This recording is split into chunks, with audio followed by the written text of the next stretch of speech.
Ruby's boyfriend is throwing another tantrum. She hands me the divorce papers. Just sign them, will ya? It'll calm Tim down. I nod silently and sign my name quietly. As I leave, I hear one of her friends joking. Wow, your husband's so obedient. Wouldn't he go along even if you actually took out the marriage license? Ruby lights a cigarette with a smirk. Wanna bet? They bet. A month later at the marriage bureau, I'd be crying like a baby, doing whatever I was told, exchanging our marriage license for a divorce decree. I held my phone tight, staying silent. Just replied to the latest message. What if I marry you instead? Sure, came the almost instant reply. I turned off my phone. The laughter inside continued. Okay then, if he's really that obedient, the drinks are on me next month. 3 months, Ruby said. Deal, deal, deal. Laughter broke out. I hurriedly walked out. It wasn't until I stepped out of the office building that the sharp sunlight hit me. Tears started to fall. Ruby had her eyes on a college guy who hadn't even graduated yet. She bought him a house in J-City, filled it with luxury items. Still, he wouldn't let her kiss him or come close. He stayed in a 360 square meter suite, wearing custom suits worth a fortune. With his neck stiff, he'd declare, I refuse to be just some lover. Ruby found it all amusing. This marked the third act Ruby played for him. The first time, she pretended we were a lovey-dovey couple. Back then, I was clueless about Tim. Happily, I posed for numerous pictures with her. Watching her post them all over a photo collage was surprising and exciting. But no matter how I scrolled, I couldn't find that tweet. Later, I found out it was set for Tim's eyes only. The second time, we had a staged fight. She left me all alone on the street. She snapped a lonely picture of me and sent it to Tim. You see, he just can't leave me. The third time, she wanted a divorce. My phone vibrated. I took it out. Really? You mean it? Robert. I smiled. Yes, really.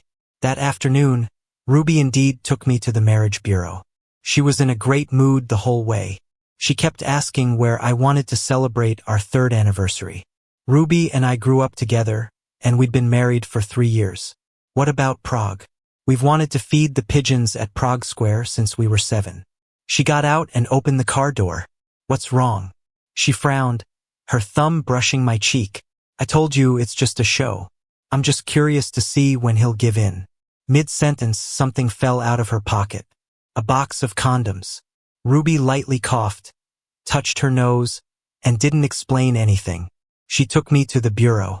Everything went smoothly. I suffer from aphasia. I often can't speak when around strangers, but I can nod or shake my head. Are you divorcing of your own free will? I nodded. Is the marriage irreparable? I nodded. 1 month cooling off period. Come back in a month. Ruby took the receipt. Before leaving the bureau, she took a picture and sent a message. Soon after, a message for me came through. As always, it was from Tim. Ruby sent him the picture of the receipt with a message. Satisfied? I tapped her profile picture and blocked her. Just finished when I got a flight notification. A moment later, tickets bought. See you in Paris in a month. Nighttime brought dreamt of Ruby. Young Ruby was so sweet. Robert, your eyes are so pretty. Can I talk with you while looking into them often? Robert, your piano playing sounds so good. Can I listen to your concerts every day? Robert, you're my favorite. I want to marry you when I grow up.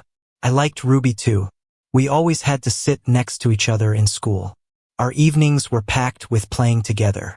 Even when my parents had their accident, I was in her car, playing rock, paper, scissors with her. The cars were way too close. I saw the big truck crash through right in front of me. My dad, my mom, my brother, even my childhood dog, they were all lost in the fire. For a long time, I couldn't utter a sound. I needed Ruby's presence to sleep. Back then, Ruby had lots of patience. Practiced speaking with me. She'd tell me stories all night long. Anyone who dared mock me for being mute, she'd attack them fiercely. Marrying her seemed only natural. The day after graduating college, early morning at my bedside, she suggested, Robert, let's get a marriage license. By the end of the day, we were officially married. My dreams filled with visions of a carpet of red roses, our newlywed home. She kissed me gently. Robert will be happy forever. But when I opened my eyes, everything was black.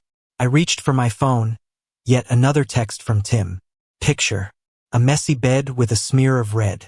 An overwhelming wave of disgust hit me, sending me fleeing to the bathroom, dry heaving.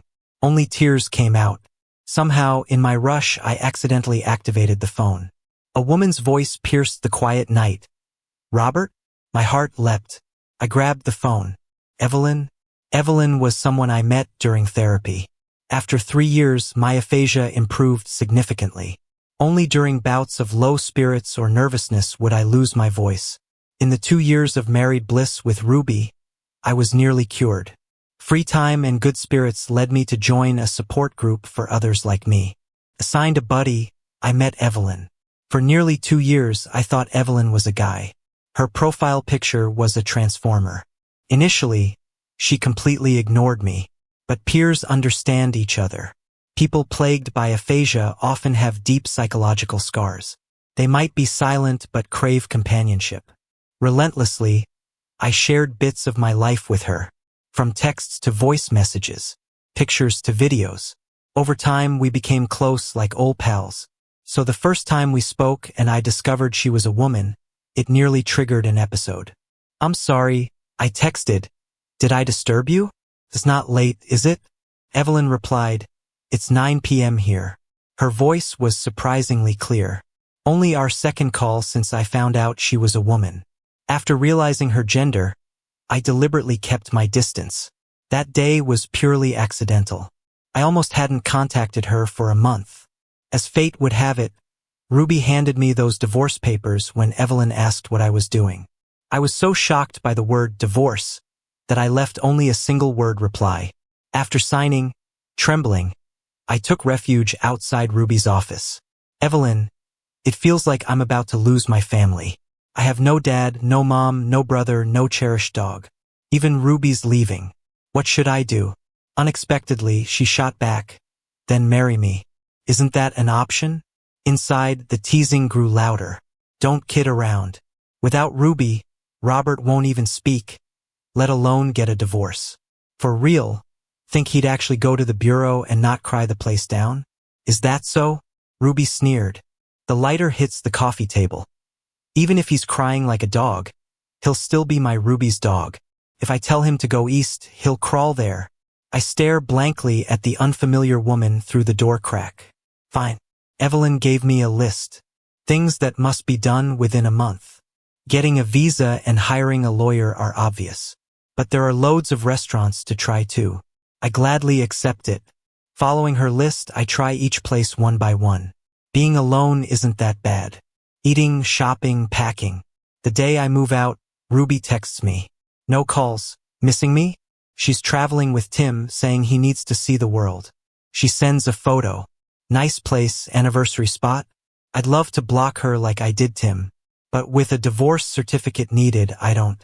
In the next half month, I deal with luxury items, go for a checkup, and organize all of Ruby's assets. The night before heading to the municipal office, Ruby's back. She calls. Robert, you moved out? Used to my silence, she laughs by herself. Robert, you're too cute. Just an act. Let's finish it tomorrow at the office for the divorce certificate? I grip the phone. Robert, it's fine, just okay. I say, cheering from the other side. I hang up, send the time. Next day, I'm up early. Ruby arrives late. Tim's doing, I guess, she sports a faint bite mark. She ignores it, I do too. The process is smoother than before. Done in 5 minutes. Robert, surprise tomorrow. Ruby taps my leg. I pocket the certificate. Ruby, free tonight? I want to talk. Ruby pauses. Then, smiles with peach blossom eyes, flips her certificate. Sure. No matter how this year's Ruby was, I won't deny the past Ruby. I'm grateful for her years with me and the care she once gave. So I never planned on disappearing without a word. But it rained that night. Thunderstorms. I fear these nights. That crash happened in such a storm. I endure the tremors, waiting for Ruby. Worried I'd shatter my built-up walls from habit if she appears. But she doesn't. She calls. It's noisy there. What redemption? Crap. I got sick of him those years. If my mom hadn't pushed me, I wouldn't have bothered. Something shreds again in the storm. I want to hide. Not show anyone my pathetic state. But where? Everywhere is rain and thunder. Laughter. Evelyn calls then. Robert. Her calm voice cuts through the noise. I stay silent. Wait, she says calmly. I'm coming for you. To celebrate Ruby's single status. Party is thrown by friends in KTV, wildly drunk. When someone stirs, checks the phone. Big news. Wakes others. The tycoon's back in J-City. Private jet. Last night. Can't be. She's been abroad. A decade unseen. Really. It's trending. Phone circulates. The buzz reignites. She's with a man. Overnight taking him abroad. PR didn't have time. How urgent is this? Let me see. That guy looks familiar. Ruby. Someone nudges her. This guy with Evelyn, looks like? Ruby's awake but uninterested. Impossible? She grabs the phone unhappily. One glance at the photo, she's stunned. Rain floods the airport. Under a black umbrella, a tall, stern-faced man. She knows Robert too well. His build, hair. Impossible. Ruby throws the phone. Robert and Evelyn? No way. He invited her to his place. Missed her to death after a month apart. Ruby takes a cigarette, lights it. Flicks to Robert's number, about to dial. Sees the time. 3 a.m. Never mind, he's asleep. Still, he always answers her. Ruby relights the phone. Dials. Sorry, the number you've reached is unavailable. After the accident, I never left J-City. All transportation terrifies me. A foreign place is worse. I sit by Evelyn, nervously fidgeting. She looks serious. Responds shortly to the driver. She's quite the celebrity. We were hounded by reporters in J-City Airport. Did I act rashly? Evelyn's name I only learned after we spoke. Paris, a city I never dreamed of. She moves, offers something. Want one? A candy with a pink bunny wrapper. Memories flood back to 2 years ago, talking away. Do you like candy? I found one so delicious. Chewy and soft. Fragrant with peach. If you want, give me an address, I'll send a jar. She replied with an English address. First time acknowledging me. Foreignness melts. I hunted for this bunny candy just to cheer this aloof person up. Want me to unwrap it? She's not so hard to approach. Her voice is gentle, eyes soft. Before I nod, she unwraps it. I take the candy, taste the familiar flavor. Relaxation spreads. I truly settled in a foreign land. Evelyn places me in her apartment. She's busy, rarely home. After adjusting to the time, she talks to me. Robert, what work do you want? Her question took me off guard. Evelyn sips coffee. Haven't started language classes. Nervously, I reply, Can I? She arches a brow. How would you know if you don't try? Then I really find a job. Just basic tutoring, but it thrills me. So happy I wish to share with a few friends, to prove my worth. Logging in, messages flood in. Robert, where are you? Ruby's been frantic. Ruby's looking for me? The night I left with Evelyn, I was not in great shape. So she handled everything else. The assets meant for Ruby were sent to the old house. The rest of the property was entrusted to the lawyer I'd already hired. Divorce proceedings? Left those to the lawyer too. Evelyn canceled other things like phone plans. If Ruby needs anything, she should talk to the lawyer, not me. I was deleting some messages when a call came through. Hit accept by mistake. Robert, what the hell are you up to? Ruby's voice was shrill. Did someone steal your phone? If it's stolen, buy a new one. Didn't you memorize my number? I stayed silent. And where did you go? Why'd you send all that stuff to the old house? You still want to celebrate our anniversary? Ruby. Her name rolled off my tongue. We're divorced now. And cut the call before she could reply. Robert, how many times do I have to tell you to act? Don't you get it? What's your new number? Text it to me. I blacklisted her profile. Pulled up the list of her friends. Blocked them all. A fresh start really helps with letting go. On the way back, I picked up a small cake. Having chatted with Evelyn for over 2 years, I got to know her well. Knew what she liked, at least. She's been coming back to the apartment more lately. Carrying the cake, I thought she'd be home. Never expected her to be so early. As soon as I got my keys out, the door opened. Evelyn stood there in a simple dress, holding a small furry animal. A puppy. I nearly dropped everything in surprise and instantly held the puppy. Is it yours? Never heard you mention it. Or is it a friend's? So cute. It's for you, Evelyn said, closing the door. I blinked. Mine? I hesitated. Can I? Ruby never wanted pets. Said they shed and smelled. Why not? Evelyn smiled, and I felt a burst of excitement inside. I get to have a dog again. Here, brought you some cake. Handing her the cake, I went to play with the puppy on the sofa. My first pup was a birthday gift from my parents. My brother helped them choose. Times were simpler then. Worries seemed non-existent. I always thought a dog took away all worries. Looking up, I wasn't the only one in a good mood. Evelyn sat next to me, quietly enjoying her cake. Evelyn, got cream on you. I stood to grab a tissue, realizing I just casually used her name. Evelyn? Her voice was close. Too close. The puppy whimpered and ran off. In a blink, she was right there, pulling me in with a kiss, firm and unyielding. Robert, did you forget something? My heart almost burst out of my chest, face blushing fiercely. She kissed me again, lightly, softly.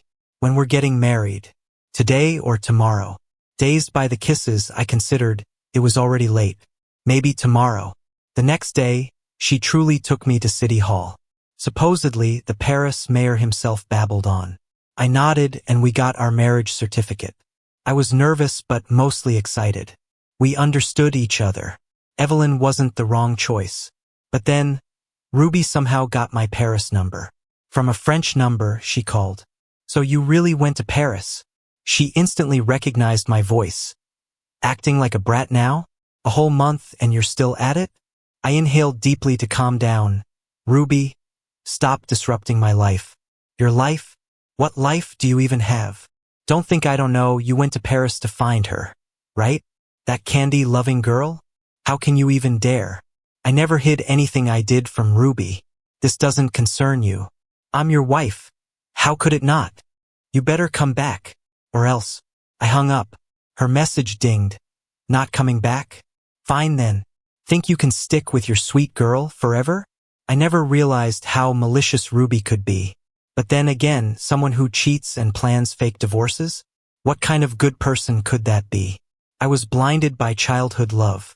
That night, texts poured in from friends.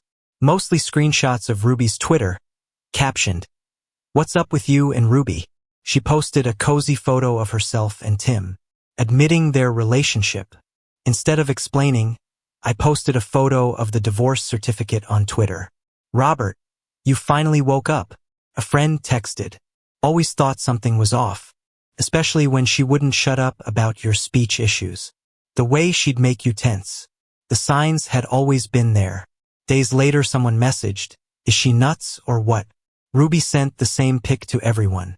A picture of an engagement ring. Screenshots with Tim. Surprise in 3 days. Free? Then a note to me. "Tell Robert, in 3 days my mom's birthday party. If he doesn't come back, I'll find another son-in-law." I thought she was crazy. Ignored her. But I was headed back to the States. Evelyn came home that night with suitcases. "We're going back." I stood there, unsure of her meaning. Marriage papers need to be recognized back home. Evelyn packed documents. Plus, introducing you to family and friends. Ruby never took me to public events. Scared I'd stutter or freeze up. "Robert." Evelyn paused, cradling my face, fixated on me. "There's nothing you can't do." Turns out a healthy relationship feels exactly like this. Evelyn said she had business in J City first, and I needed to meet with my lawyer. So, first stop back home, J City. The bright sun greeted me, unlike the pouring rain when I left. Evelyn was discreet, with sunglasses on, guiding me to the VIP exit. By now, I knew exactly who she really was. 12 years ago, The battle for control of the L Group lasted for months in the headlines. No one expected a young guy who didn't even finish college to end up winning. But even more unexpected was how, when Evelyn took over the L Group, she turned things around with her bold tactics and creative strategies. Within just 2 years, she doubled the size of the already massive company. I'd heard rumors about her, but I was too young back then, and with her being out of the country for so long, I didn't remember her name. Luckily, I didn't run into reporters this time. Evelyn and I made it to the hotel without any issues. She went off to work, and I crashed at the hotel to catch up on sleep before heading to the law firm. Mr. Robert, your assets are being processed as per your instructions. Here are a few documents that need your signature. Please take a look. These are the original contracts of the properties that have been sold. You can take them with you. Everything is proceeding smoothly regarding your personal assets, except the lawyer seemed a bit troubled. There are several properties that are part of the marital assets with Ruby. According to the divorce agreement, it's a 50-50 split. But Ruby is not cooperating. She claims that you two aren't divorced. I frowned. So what do you think? I nodded, sorry, I'll handle this. I pulled out my phone. After my roommates blocked Ruby, she created various fake accounts. Every day, she'd come up with new ways to try and add me. I finally accepted one of them. Are you free tonight? Let's meet up.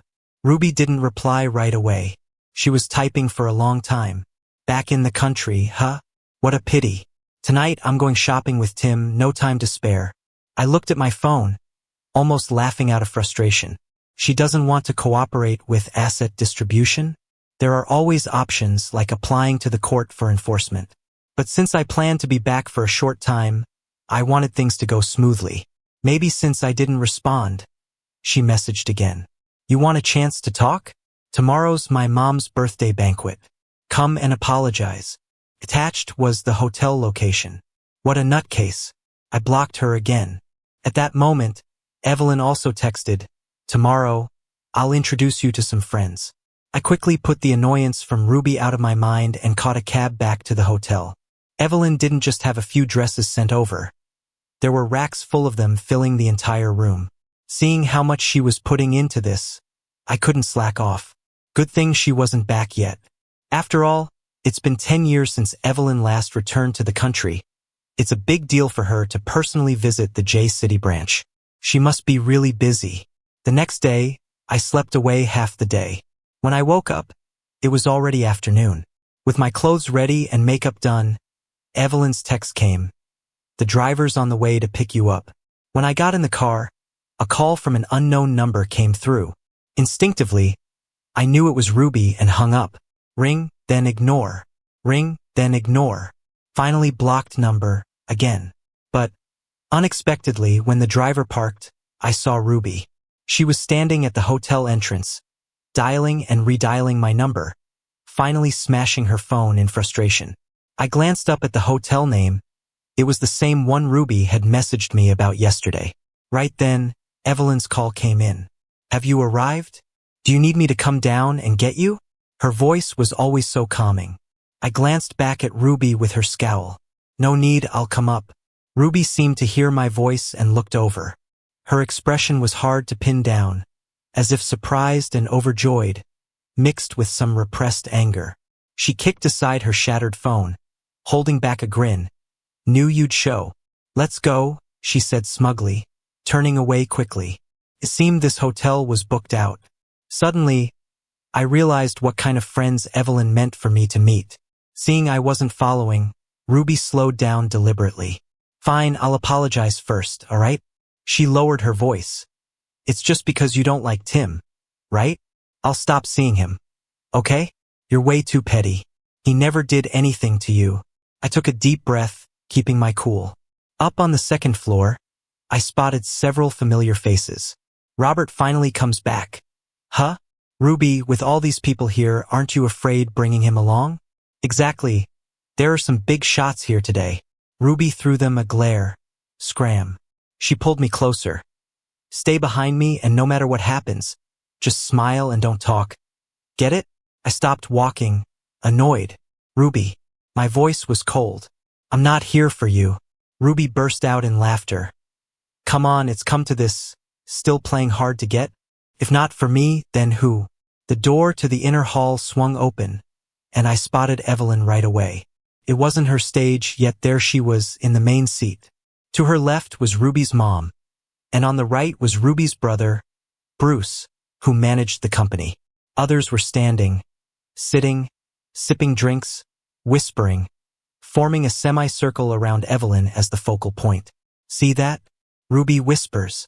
In the middle, someone my mom barely got to come. Her husband will be here soon too.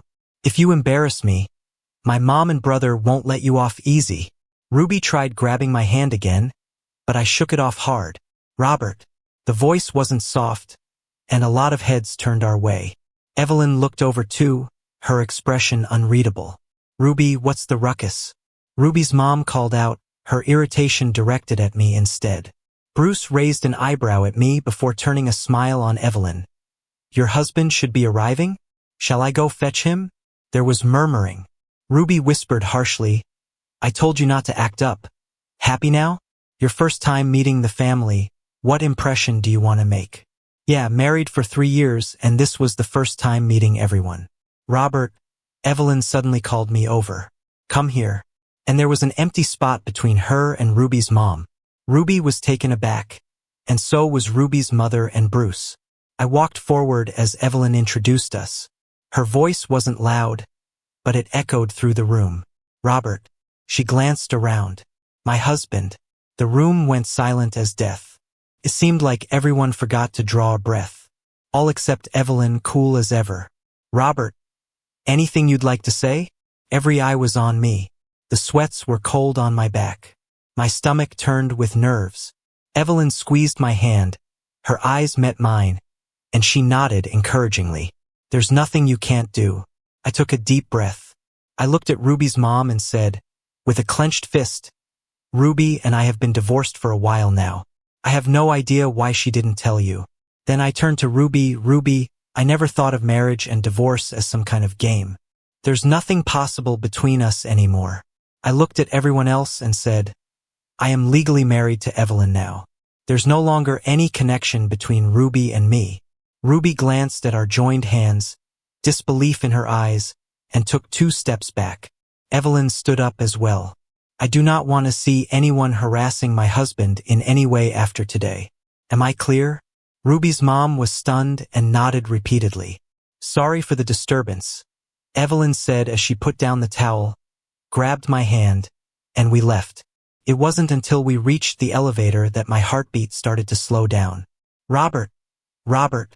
Ruby shouted outside the elevator. Unfortunately, in the chaos of the conversation, I hadn't pressed a floor button, and she managed to open the elevator door. Evelyn turned around coldly. Anything you need? In the reflection of the elevator walls, I saw my red face and Ruby's stunned, near desperate expression outside the elevator. I quickly pressed the B1 button. As the elevator doors were closing, I lifted Evelyn's chin and kissed her right in front of Ruby, more passionately than ever. Rumor has it that Ruby's been locked up by her people. They took her phone and laptop, cutting off all communication, and made her promise not to bother me again before letting her out. Initially, I planned to get our marriage certificate notarized with Evelyn, but she didn't feel like it and suggested getting one straight from the municipal office. I've met her friends and family, too. Just as I'd heard, she's the eldest granddaughter. Her mom passed away early, and her dad had a sudden heart attack when she was 18. Her uncles don't stand a chance against her now. They're all pretty polite to me. Her friends are well-mannered, except for one, who seems like a childhood friend and jokingly mocks her for being an older virgin. Like, seriously? She's over 30 and still a virgin? Though we've been married for 2 weeks now, and she hasn't made a move on me. Does she not know how? Or is she worried I'll find out she doesn't know how? That night, things were awkward as we headed to bed. I thought about touching her, but then I also felt like avoiding her. Yet, when she kissed me, I could definitely feel it. Evelyn's always busy. It's hard to get close to her. Maybe it's just normal? Even if it isn't, we're already married, and I won't mind it. What are you thinking about? Evelyn suddenly turned to face me. I shook my head immediately. She lifted her head and captured my lips. Recently, she's been kissing me more often and for longer durations. I just wanted to give you more time to accept me, she murmured in that raspy voice, her breath all warm under the covers. The rising temperature in the dark cut off my voice. My mind wandered to the little dog sleeping at the foot of the bed. When we returned home, Evelyn hadn't forgotten to bring it along. The pale purple bedding, our garden full of tulips outside. It's like she remembered every single word I'd ever said to her over the years. I like you, Evelyn, I whispered before kissing her again. Evelyn stiffened for a moment but quickly took the lead. Spring days stretch longer, nights grow shorter. We both stayed awake all night. Some things, inevitably, don't go as planned. There were so many people at the birthday party that some rumors started spreading. Beneath every one of Evelyn's interview videos, there were comments and vague accusations. Keywords like, stolen groom. Evelyn wasn't bothered. The more you suppress it, the wilder it gets, she said. Though it bugged me quite a bit. Evelyn was working late again. We were set to leave for France in just 3 days. While packing, I suddenly heard a commotion outside. Yes, I'd known my husband since childhood, over 20 years. How could something like this just end? Someone shouted outside. Look at this picture, the one of Evelyn at the airport, the one that was scrubbed clean the next day. Tell me my husband looks sober here. Ruby was outside, yelling accusations with a group of live streaming influencers at our doorstep. El Group has no shame. Please, everyone here, be my witness. Today, I must see my husband. Grabbing some papers I'd printed earlier, I rushed downstairs. I'd forgotten that I'd sent all the staff out to run errands, leaving only me at home. I also forgot how all the post-accident interviews had taken a toll on me, rendering me speechless in front of cameras. When you want to protect something, it's astonishing how much strength you can find. I flung open the front door and faced her. Robert. Ruby's face lit up with joy. Before she could say the third word, I slapped her. Ruby, look at yourself. Who gave you the nerve to think I wouldn't leave you? Another slap. And who gave you the courage to slander and spread lies about others? Another. I threw the printed chat history at her. Take a good look. Stop tainting the phrase childhood sweethearts. Finally, I tossed a recorder into her hands, playing back her call to me that night. Redemption? I was so bored with him for those years. If my mom hadn't forced me, I wouldn't have bothered with him. Marriage? Guess what? Ruby went pale, hurrying to pause the recording. But what she stirred up wasn't so easily quelled. The live feed was cut off, and all related footage was wiped clean. The new narrative floating around showed those chats Tim had sent me with Ruby, remarkably off. Soon, Tim, who'd been laying low, was fully exposed. People even found out he lived in a mansion bought by Ruby, where designer stuff she got him, pretending to be some rich dude to pick up wealthy women. Evelyn, who usually let business be business, had never gone after Ruby before. But this mess shut down any cooperation between the two families. Within days, Ruby's mom called me. We didn't handle Ru Yen right. I'm sorry, Robert. Could you, for the sake of all these years? I cut her off. You might have looked out for me back then. But I've also handed over my parents' business, bit by bit, because of you. I don't owe you anything. Evelyn and I stuck to our plan to head back to France. We left on a drizzly day. There was another commotion as we passed through security. Ruby somehow got there, covered in dirt and rainwater. She looked a mess. Robert, she said, grabbing my luggage. The ground was slippery, and she fell right in front of me. Robert, please don't go. Evelyn showed her disdain openly, but she just glanced at her watch, gave a nod to someone nearby, and soon people with phones out, ready to take pics, were cleared away. Ruby clung tightly to my suitcase. Listen to me. We've had way too many misunderstandings. That call was from Tim, not me. I had no idea. I was drunk and said some big words. I never thought you were a bother. I married you because I actually like you. Those things I said to Tim, I was just out of my mind. Yeah, he's just really manipulative. He seduced me. I didn't really want a divorce. Didn't I say I wanted to surprise you? I was planning to propose to you again the next day. Robert, it was all a big mix-up.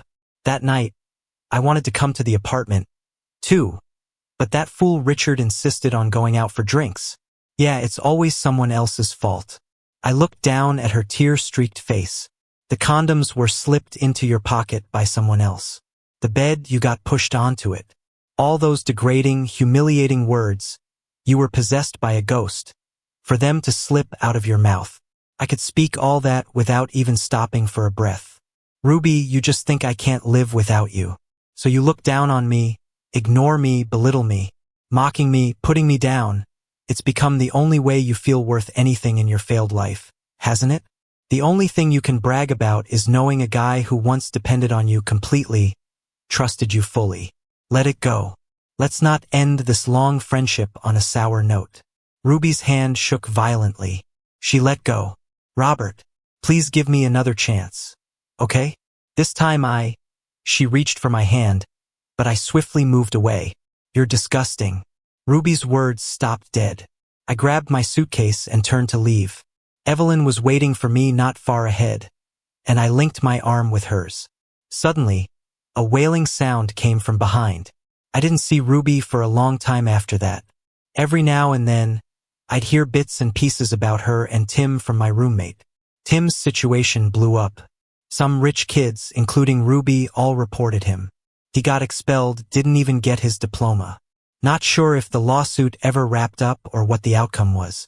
Ruby got kicked out of her house. Maybe it was to suck up to Evelyn, or maybe her mom's business was struggling, and she took it out on Ruby. She shut off all her credit cards, took back all the assets in Ruby's name, and sent her out to find work on her own. The once lavish heiress, who didn't blink at million-dollar custom orders, was now pinching pennies just to buy a bottle of booze. I even heard rumors about her and Tim brawling on the street. Two people down and out, even if they fought till they bled, nobody cared. My job went smoothly. Students grew from 1 to 2, then 2 to 4. Soon I had a whole class of kids. My language studies were going pretty well too. Although those 15 tenses often left me cross-eyed, I could at least hold a basic conversation. That first winter in France, Evelyn took me skiing. As we sped down the Alps, I screamed out loud. At night, we lay in the hotel nestled in the valley, counting stars. Each star was someone who once loved us. Evelyn held me tight. Robert, I love you. I love you so much. The biggest regret in life is trusting your heart to the wrong person. The greatest fortune in life is loving the right person. And you just happen to have fallen into my hands.